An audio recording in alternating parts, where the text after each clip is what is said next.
नमस्कार दोस्तों, स्वागत है आपका अपने ही YouTube channel Paras academy of GK में। दोस्तों आज की इस वीडियो हम 21 मार्च से रिलेटेड करंट अफेयर्स के बारे में डिस्कस करने वाले हैं और साथ में जानेंगे कुछ इंपॉर्टेंट रीजन फैक्ट जो हाल ही में घटित हुए हैं।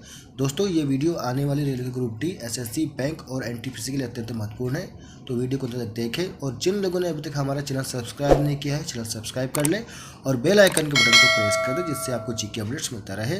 दोस्तों वीडियो को लाइक, कमेंट, शेयर करना ना भूलें। दोस्तों आपका एक लाइक, आपका एक कमेंट हमारा हौसला बढ़ाता है, हमें मोटिवेट करता है। तो शुरू करें दोस्तों आज के कुछ इंपोर्टेंट रीजन फैक्टर से। हाल ही में किसने महिला उद्यमियों के लिए प्रीपेड कार्ड लॉन्च किया? दोस्तों ये किया है महिला मनी, वीज़ा और ट्रांसकॉर्पोरेट। ठीक है दोस्तों, इन्होंने क्या किया, महिला उद्यमियों के लिए एक प्रीपेड कार्ड लॉन्च किया है। ठीक है। हाल ही में भारतीय स्टेट बैंक कहाँ पर इनोवेशन, इंक्यूबेशन और एक्सेलरेशन सेंटर स्थापित करेगा? दोस्तों ये करेगा हैदराबाद में। हाल ही में अंतर्राष्ट्रीय प्रसन्नता दिवस कब मनाया जा रहा है? दोस्तों ये मनाया गया है 20 मार्च को। ठीक है दोस्तों, अंतर्राष्ट्रीय प्रसन्नता दिवस यानी कि इंटरनेशनल हैप्पीनेस डे। ठीक है दोस्तों, ये मनाया गया है 20 मार्च को। हाल ही में प्रोफेसर नारायण प्रधान को किस क्षेत्र में उत्कृष्ट योगदान के लिए 31वें जीडी यानी कि घनश्याम दास बिरला पुरस्कार के लिए चुना गया है? दोस्तों चुना गया है उन्हें भौतिक विज्ञान में उत्कृष्ट योगदान देने के लिए। ठीक है दोस्तों, वैश्विक पुनर्चक्रण दिवस, ग्लोबल रिसाइकलिंग डे कब मनाया जाता है? दोस्तों ये मनाया जाता है 18 मार्च को। ठीक है दोस्तों, ग्लोबल रिसाइकलिंग डे यानी कि वैश्विक पुनर्चक्रण दिवस। ठीक है। Sports clothing brand company Puma के नए ब्रांड एम्बेसडर कौन बने हैं? दोस्तों ये बने हैं जॉर्ज रसेल। ठीक है दोस्तों, ये sports clothing brand company Puma के अभी हाल ही में नए ब्रांड एम्बेसडर बने हैं जॉर्ज रसेल। भूमि सर्वेक्षण या भूमि विवरण प्राप्त करने के लिए एक दिशांक ऐप को लॉन्च किया है। किसने किया दोस्तों? ये किया है कर्नाटक सरकार ने। ठीक है दोस्तों, इसमें क्या होगा, भूमि सर्वेक्षण या भूमि का जो विवरण है उसे हम प्राप्त करने के लिए दिशांक ऐप को लॉन्च किया है कर्नाटक सरकार ने। लेते हैं अगला फैक्ट। आयुध निर्माण 2022 कब मनाया गया? दोस्तों ये मनाया गया है 18 मार्च को। ठीक है दोस्तों, आयुध निर्माण ऑर्डिनेंस, ठीक है, 2022 को बनाया गया है। 2022 18 मार्च को बनाया गया ये आयुध निर्माण ऑर्डिनेंस फैक्ट्री डे। किस फिल्म निर्माता को रॉयल नाइटहुड से सम्मानित किया गया? दोस्तों ये किया गया स्टीव मैकक्वीन को। स्टीव मैकक्वीन को हाल ही में रॉयल नाइटहुड से सम्मानित किया गया है। भारत बायोटेक ने टीबी के टीके के लिए किस देश की बायोफार्मास्यूटिकल फर्म बायोफ्रेवी के साथ साझेदारी की? दोस्तों किया स्पेन। स्पेन के साथ भारत बायोटेक ने टीबी के टीके के लिए साझेदारी की है। Rahul Bajaj N extraordinary life नामक पुस्तक किसने लिखी? दोस्तों तो ये लिखी है गीता पीरामल ने। राहुल बजाज जिनका भी हाल ही में निधन हुआ था, ठीक है दोस्तों, तो उनकी ये किताब है Rahul Bajaj N extraordinary life. ठीक है, इसकी लेखिका कौन है? इसकी लेखिका है गीता पीरामल। अंतर्राष्ट्रीय फिल्म महोत्सव IFF के 26वें संस्करण का आयोजन कहाँ शुरू हुआ? दोस्तों तो ये हुआ है केरल की राजधानी तिरुवनंतपुरम में। ठीक है, 26वां संस्करण है ये। वर्ल्ड स्लीप डे कब मनाया गया? दोस्तों ये मनाया गया है 18 मार्च को। ठीक है दोस्तों, वर्ल्ड स्लीप डे, विश्व निद्रा दिवस या विश्व नींद दिवस, ये बनाया गया है 18 मार्च को। ठीक है, तो दोस्तों ये थे कुछ इंपॉर्टेंट रिवीजन फैक्ट जो हाल ही में घटित हुए थे। अब दोस्तों हम लेते हैं कुछ इंपॉर्टेंट करंट अफेयर्स के क्वेश्चंस और उनके आंसर वही फैक्ट के साथ। क्वेश्चन इस प्रकार है, 20 मार्च को कौन सा दिवस मनाया गया? ठीक है दोस्तों, 20 मार्च को कौन सा दिवस मनाया गया? तो दोस्तों इसका सही जवाब है ऑप्शन ए, विश्व गौरैया दिवस। ठीक है दोस्तों, विश्व गौरैया दिवस जो है 20 मार्च को मनाया गया है। जिसके बारे में कुछ फैक्ट। विश्व गौरैया दिवस का अवलोकन गैर लाभकारी संस्था NGO नेचर फॉरएवर सोसाइटी के साथ साथ अन्य राष्ट्रीय और अंतर्राष्ट्रीय संगठनों के साथ साथ विश्वव्यापी पहल। ठीक है दोस्तों, नेचर फॉरएवर सोसाइटी की शुरुआत मोहम्मद दिलावर ने की थी। वह एक संरक्षणवादी थे जिन्हें 2008 में टाइम की हीरोज़ ऑफ द एनवायरनमेंट सूची में शामिल किया गया था। ठीक है दोस्तों, 2008 में इन्हें टाइम मैगजीन है जो वहाँ पर हीरोज़ ऑफ द एनवायरनमेंट की सूची में इन्हें शामिल किया गया था, किसे? मोहम्मद दिलावर। ठीक है दोस्तों, लेते हैं कुछ फैक्ट। ये गौरैया का चित्र दो दोस्तों, लिख लीजिए। आपके आसपास बहुत सारी गौरैया होगी, लेकिन धीरे धीरे कम हो रही है। जानते इसके बारे में दोस्तों। पहला विश्व गौरैया दिवस जो बनाया गया था वो कब बनाया गया था? 20 मार्च 2010 को। ठीक है दोस्तों, विश्व गौरैया दिवस जो है पहली बार कब बनाया गया था? तो 20 मार्च 2010 को बनाया गया था। इसका उद्देश्य क्या है? घरेलू गौरैया पक्षी का संरक्षण। ठीक है दोस्तों, जो गौरैया जो है आजकल जो क्लाइमेट चेंज हो रहा है उसके कारण काफ़ी संख्या में कमी आ रही है इसके, तो घरेलू गौरैया पक्षी का जो संरक्षण है इसका मुख्य उद्देश्य है विश्व गौरैया दिवस का। और दोस्तों इसकी थीम क्या है? I love sparrow. क्या है दोस्तों इसकी थीम? I love sparrow. ठीक है दोस्तों, लेते हैं अगला प्रश्न। जम्मू में सीआरपीएफ ने कौन सा स्थापना दिवस मनाया गया? तो दोस्तों ये बनाया है ऑप्शन सी, 83वां स्थापना दिवस मनाया है सीआरपीएफ ने जम्मू में। ठीक है दोस्तों, कहाँ पर? जम्मू में मनाया गया है सीआरपीएफ ने अपना 83वां स्थापना दिवस। ठीक है, लेते हैं कुछ फैक्ट। दोस्तों ये है अमित शाह जो मुख्य अतिथि है ये सीआरपीएफ दिवस के। ठीक है, जो कि जम्मू में मनाया गया है। जानते इसके बारे में कुछ फैक्ट।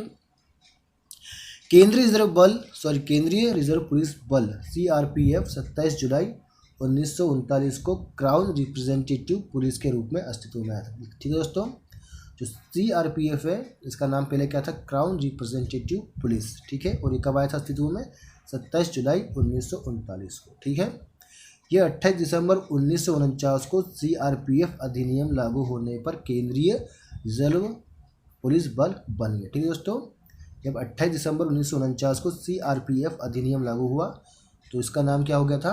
केंद्रीय रिजर्व पुलिस बल हो गया था। ठीक है दोस्तों, 19 मार्च 2022 को सीआरपीएफ ने इसे जम्मू में 83वें स्थापना दिवस पर मनाया और यह पहली बार राष्ट्रीय राजधानी के बाहर बनाया गया। ठीक है दोस्तों, ये पहली बार हुआ है कि जो हमारी राजधानी है, राष्ट्रीय राजधानी दिल्ली, उसके बाहर बनाया गया है। ये कहाँ बनाया गया? जम्मू में बनाया। ठीक है दोस्तों, तो ये कुछ फैक्ट थे, इसको याद करके चलिए, काफ़ी महत्वपूर्ण है ये। लेते हैं अगला प्रश्न। टी यांगसियो सांगताम को किस राज्य का डिप्टी स्पीकर चुना गया है? ठीक है दोस्तों, क्या नाम लिया हमने अभी? टी यांगसियो सांगताम को किस राज्य का डिप्टी स्पीकर चुना गया है? तो दोस्तों इन्हें चुना गया है ऑप्शन ए, नागालैंड का। ठीक है दोस्तों, नागालैंड के अभी हाल ही में ये टी यांगसियो जो है सांगताम डिप्टी स्पीकर चुने गए हैं। ठीक है, नागालैंड के। दोस्तों ये है इनकी तस्वीर, टी सांगताम को। ठीक है दोस्तों, ये अभी डिप्टी स्पीकर चुने गए नागालैंड के। देखते हैं अगला प्रश्न। स्वच्छ गंगा मिशन के महानिदेशक कौन है? ठीक है दोस्तों, स्वच्छ गंगा मिशन के महानिदेशक कौन? दोस्तों ये है ऑप्शन बी, अशोक कुमार। ठीक है दोस्तों, अशोक कुमार जो स्वच्छ गंगा मिशन के महानिदेशक हैं। शहाबुद्दीन अहमद का 93 वर्ष की उम्र में निधन हो गया। वह किस देश के राष्ट्रपति थे? ठीक है दोस्तों, शहाबुद्दीन अहमद, उनका 93 वर्ष की उम्र में निधन हो गया और वो किस देश के राष्ट्रपति थे? तो दोस्तों ये थे ऑप्शन ए, इंडोनेशिया के। ठीक है दोस्तों, ये इंडोनेशिया के पूर्व राष्ट्रपति थे शहाबुद्दीन अहमद, और इनका भी हाल ही में निधन हुआ है 93 वर्ष की उम्र में। लेते हैं अगला प्रश्न। कौन सा देश गुरुत्वाकर्षण से चलने वाली ट्रेन को शुरू करने जा रहा है? तो दोस्तों ये ऑस्ट्रेलिया जो है, ऑप्शन बी ऑस्ट्रेलिया, ये गुरुत्वाकर्षण से चलने वाली ट्रेन को शुरू करने जा रहा है। ठीक है दोस्तों, काफ़ी आईएमपी सवाल है, पेपर में आने की पूरी संभावना है। ठीक है, तो गुरुत्वाकर्षण से चलने वाली ट्रेन को शुरू करने कौन जा रहा है? ऑस्ट्रेलिया जा रहा है। और इस ट्रेन का नाम क्या होगा? इन्फिनिटी। क्या होगा दोस्तों इस ट्रेन का नाम? इन्फिनिटी। ठीक है दोस्तों, इसको भी याद करके चलिए, ट्रेन का नाम क्या होगा? इन्फिनिटी होगा। लेते हैं अगला प्रश्न। 2022 का G20 शिखर सम्मेलन कहाँ पर आयोजित किया जाएगा? तो दोस्तों ये किया जाएगा ऑप्शन ए, इंडोनेशिया में। ठीक है दोस्तों, 2022 का जो G20 शिखर सम्मेलन है वो होगा इंडोनेशिया में होगा। ठीक है, आईएमपी सवाल है ये, इसको आप याद करके चलिए, अत्यंत महत्वपूर्ण है। लेते हैं अगला प्रश्न। हुरून ग्लोबल रिच लिस्ट 2022 में शीर्ष स्थान किसने हासिल किया? ठीक है दोस्तों, अभी हाल ही में हुरून ग्लोबल रिच लिस्ट जारी की गई है 2022 की। तो दोस्तों इसमें शीर्ष स्थान किसने हासिल किया? दोस्तों इसमें शीर्ष स्थान हासिल किया है ऑप्शन ए, एलन मस्क ने। ठीक है दोस्तों, एलन मस्क ने इसमें शीर्ष स्थान हासिल किया है। तो दोस्तों अभी तस्वीर दिख रही है ये एलन मस्क की है। ठीक है, विश्व में सबसे अमीर आदमी बने हैं अभी ये हुरून रिच लिस्ट में। ठीक है, जानते हैं इसके बारे में कुछ फैक्ट। विश्व में शीर्ष 3 अरबपतियों के नाम है दोस्तों। टॉप पर पहले पर है कौन? एलन मस्क, जो कि टेस्ला और स्पेसएक्स के मालिक है दोस्तों। इनकी संपत्ति कितनी आकी गई? इनकी संपत्ति है 205 अरब डॉलर। ठीक है दोस्तों। जेफ बेजोस जो है अमेजन के मालिक है, इनकी संपत्ति कितनी है? 188 अरब डॉलर। बर्नार्ड अर्नोल्ड, ठीक है दोस्तों, LVMH, इनकी संपत्ति कितनी है? 153 अरब डॉलर। ठीक है दोस्तों। तो 205 अरब डॉलर के साथ जो है एलन मस्क, टेस्ला और स्पेसएक्स के जो मालिक है और टॉप पर है। ठीक है, लेते हैं अगला प्रश्न। हाल ही में फ्लिपकार्ट हेल्थ प्लस ने किसे अपना नया CEO नियुक्त करने की घोषणा की है? दोस्तों ये किया है ऑप्शन ए प्रशांत झावेरी को। ठीक है दोस्तों। हाल में फ्लिपकार्ट हेल्थ प्लस ने प्रशांत झावेरी को अपना नया CEO नियुक्त करने की घोषणा की है। ठीक है दोस्तों। जान देने के बारे में कुछ फैक्ट है दोस्तों। आप जो तस्वीर दिख रही है प्रशांत झावेरी जी की है। ठीक है, इन्हें भी बनाया गया है फ्लिपकार्ट हेल्थ प्लस में CEO। ठीक है, जानते हैं इसके बारे में कुछ फैक्ट। फ्लिपकार्ट हेल्थ प्लस ने प्रशांत झावेरी को अपना नया CEO नियुक्त करने की घोषणा की है।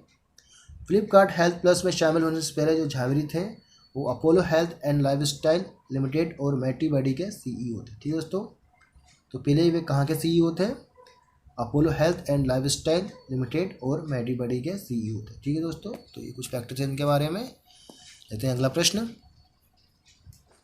उज्जीवन लघु वित्त बैंक के नए मुख्य वित्त अधिकारी CFO के रूप में किसे नियुक्त किया गया? दोस्तों ये नियुक्त किया गया है ऑप्शन ए रमेश मूर्ति को। ठीक है दोस्तों।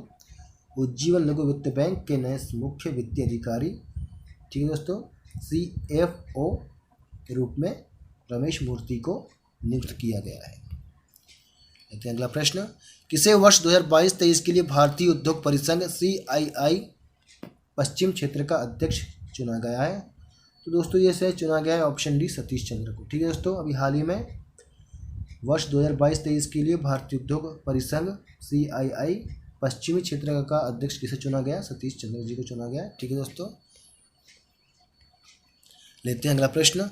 अंतर्राष्ट्रीय प्रसन्नता दिवस यानी इंटरनेशनल डे ऑफ हैप्पीनेस, ठीक है दोस्तों, कौन सा? इंटरनेशनल डे ऑफ हैप्पीनेस कब मनाया गया, कब मनाया जाता है? तो दोस्तों ये मनाया जाता है ऑप्शन ए 20 मार्च को। ठीक है दोस्तों। 20 मार्च को मनाया जाता है अंतर्राष्ट्रीय प्रसन्नता दिवस।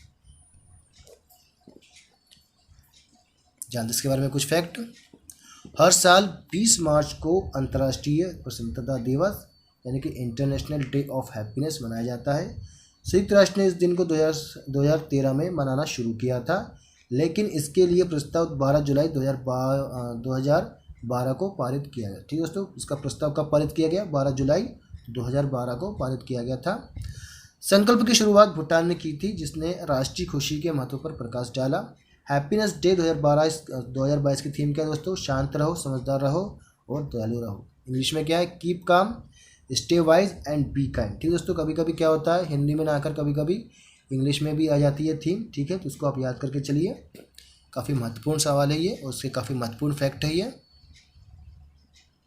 सन 1970 के दशक में भूटान ने शुरू में राष्ट्रीय आय पर राष्ट्रीय खुशी के मूल्यों को प्राथमिकता दी थी। भूटान को 66वीं महासभा में सकल राष्ट्रीय उत्पाद पर सकल राष्ट्रीय खुशी के लक्ष्य को अपनाने के लिए जाना जाता है। ठीक है दोस्तों। तो 70 के दशक में भूटान ने इसकी जो पहल की थी, ठीक है दोस्तों, राष्ट्रीय खुशी के मूल्य को प्राथमिकता दी थी। ठीक है, तो उसी का कारण है कि आजकल हम ये हैप्पीनेस डे मना रहे हैं। ठीक है,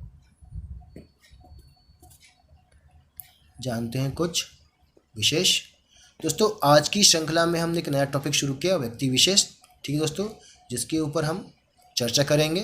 ठीक है, तो दोस्तों आप ये जो तस्वीर देख रहे हैं ये है यूजिन न्यूमैन पार्क। ठीक है दोस्तों, ये कौन है? ये है यूजिन न्यूमैन पार्क। ठीक है दोस्तों, व्यक्ति विशेष में आज का हमने लिया है यूजिन न्यूमैन पार्क को। ठीक है, जानते हैं इनके बारे में क्या है इनके लिए विशेष।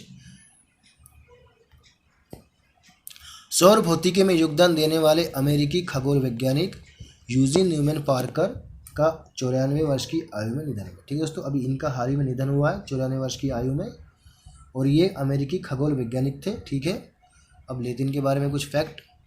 यूजिन पार्कर ने 2018 में national aeronautics and space administration NASA के पार्कर सोलर प्रोब के लॉन्च को देखा। जो एक जीवित व्यक्ति के नाम पर नासा का पहला मिशन था। ठीक है दोस्तों, ये जो एक जीवित व्यक्ति के नाम पर नासा का पहला मिशन था। ठीक है दोस्तों, जो पार्कर जो नाम दिया ये यूजीन न्यूमैन पार्क के ऊपर दिया था। उनके नाम पर एक अंतरिक्ष यान के लॉन्च का गवाह बनने वाले ये पहले व्यक्ति बने। ठीक है दोस्तों, ये वे पहले व्यक्ति थे, जीवित व्यक्ति थे, जिनके नाम पर ये अंतरिक्ष यान लॉन्च किया गया था। ठीक है, पार्कर हेलियो जो फिजिक्स के क्षेत्र में दूरदर्शी थे, जो सूर्य और अन्य सितारों के अध्ययन पर ध्यान केंद्रित करते थे, और वह सौर हवा के अस्तित्व पर अपने सिद्धांत के लिए जाने जाते थे, जो सूर्य की सतह के कणों का एक सुपरसोनिक प्रभाव था। उन्होंने वस्तुतः 1950 के दशक में हेलियो फिजिक्स के क्षेत्र में अपना नाम कमाया, उसका निर्माण किया। ठीक है दोस्तों ये थे पार्कर जी के बारे में कुछ विशेष फैक्ट जिनका हाल ही में निधन हुआ है। दोस्तों आपको ये वीडियो कैसा लगा इसके बारे में हमें कमेंट्स बॉक्स में लिखकर बताएं। आप हमारा PDF डिस्क्रिप्शन बॉक्स से डाउनलोड कर सकते हैं। वीडियो को देखने के लिए अत्यंत धन्यवाद। जय हिंद, जय भारत।